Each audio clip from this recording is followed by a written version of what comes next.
هذه اثيوبيا، هذه اديس ابابا اثيوبيا. مشاريع عملاقه وكبيره جدا يعني تستغرب. واحنا رئيس حكمنا 30 سنه، خمنا 30 سنه، ما فكرش يفعل لنا حديقه، يفعل لنا منتزه، يفعل لنا هكذا حتى ورده، حتى شجره هكذا نجلس جنبها. لا، كان كلها بعثات من الصين، من الخارج، من هنا. والله انها مشكله، اقسم بالله.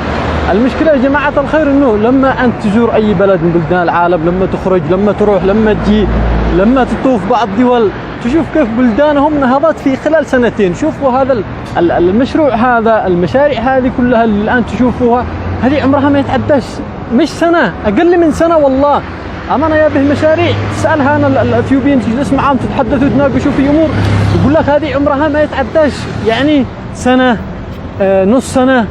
في القاهره لما تروح مصر تحصل مشاريع عمرها سنتين، من 70 دور، من 80 دور، مشاريع عملاقه يعني. ونهضت البلاد في وقت بسيط جدا. واحنا 30 سنه حكمنا بعقليه متحجره. ايش فعل لنا؟ ولا فعل لنا اي حاجه. مستشفى الثوره من ايام الشهيد ابراهيم الحمدي، مستشفى الجمهوري من ايام الشهيد ابراهيم الحمدي، المستشفى 48 جاء من الصين بعثه، وكان اسمه مستشفى صداقه بيننا نحن وهي، حولوه باسم مستشفى 48. مدرسة الكويت فعلتها الكويت، جسر الصداقة فعلتها الصداقة، السائلة فعلها الاتحاد، فعلتها الأمريكان، الجسور وهذا فعلتها الاتحاد السوفيتي. يعني كل المشاريع في اليمن فعلتها الخارج. و30 سنة خمنا وكبدنا وقهرنا، والله إنه أخذها من أعمارنا. خلاص غلب جيل، عفاش غلب جيل. لما تزوروا بعض بلدان العالم والله تبكوا دم، أقسم بالله. يعني إيش من بلدان وإيش من حضارات، وكيف نهضت هذه البلدان في وقت قصير جدا. كان قادر عفاش انه ينهض اليمن في خلال كم، خليها نقول 10 سنوات، ما عاد نقول سنتين ولا 5 ولا 7، 10 سنوات. والله انه كان قادر يرفعها للسماء. بالذات ان هذه البلاد الاثيوبيا ما بيش معاهم اي شيء. ايش معاهم؟ ولا معاهم اي ثروه. معاهم الكهرباء الميجا وايت هذا فقط.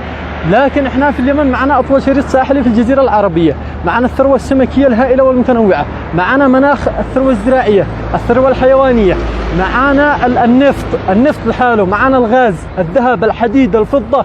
البلاد اقسم بالله كنز، والله يا هي بلاد كنز.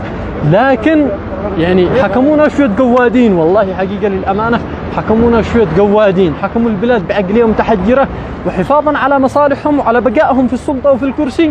عادي، اهم شيء ان احنا نحكم. ركعنا 30 سنه وخضعنا 33 سنه. انا قلت يعني كان المفروض، والله انه كان المفروض ان احنا نخرج على علي عبد الله صالح في عام 2000.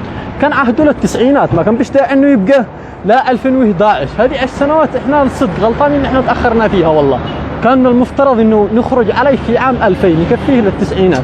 ضيع البلاد والعباد، فقرنا وفقر حالنا اقسم بالله. مشاريع عملاقه.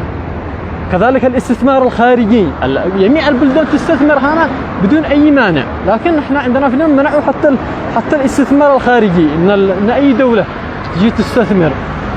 فوالله انها يعني لابد اليمنيين ما يكون لهم وقفه جاده ومشرفه والله الحفاظ على بلدهم حقيقه للامانه. شوفوا على مشاريعها، هذا المشروع قيد البناء، مشاريع كثيره ما زالت قيد البناء.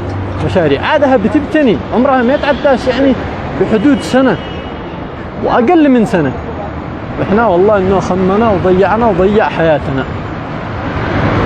شعب جاهل وغير متعلم، كما تعلمت الشعوب هي تنهض، لكن شعوب بدون علم. الجهل آفة، الجهل آفة الشعوب. من الجهل ينشأ الإرهاب، التطرف، التخلف. قلتكم الله كان افرق انا في المدرسه، والله ان كان افرق انا قيمه الطبشور حق الاستاذ اللي يدرسنا، والله ان احنا كان نفرقوا احنا قيمه الطبشور. وين المليارات اللي كان ينهبها؟ لا دعم التعليم ولا هو مطلي. ضيع لنا البلاد والعباد، كارثه اقسم بالله. على العموم خير ان شاء الله، اسال الله لكم التوفيق، الله يعينكم.